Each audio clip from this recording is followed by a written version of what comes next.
humihingi ako ng paumanhin.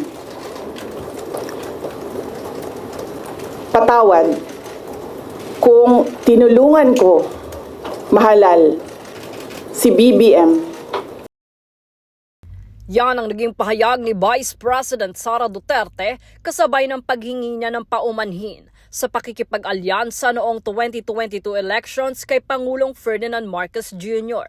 The kind of experience we need not only to sustain the growth and development spurred by the current administration, but also to bring a more prosperous future.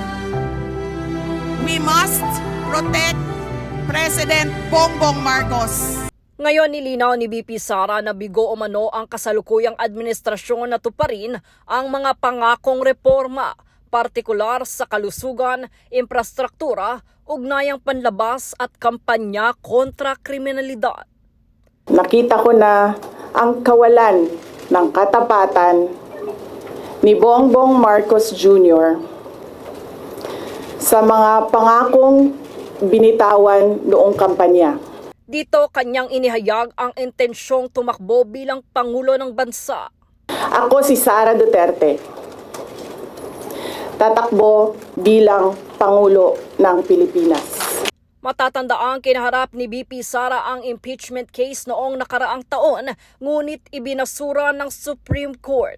Dahil hindi ko kinaya na maging bahagi ng 2025 national budget na tadtad ng katiwalian.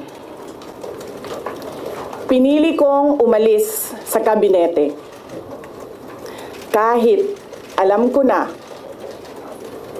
mula pa noong 2023 na ang magiging kapalit ay ang aking impeachment.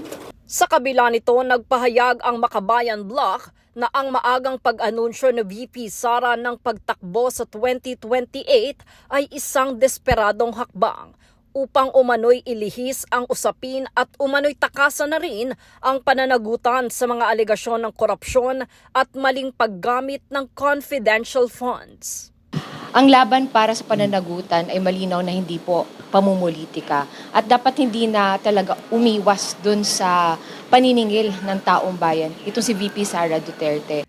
Giit nila, ang impeachment ay hindi politika, kundi isang konstitusyonal na proseso ng pananagutan na dapat harapin at sagutin ng Vice-Presidente.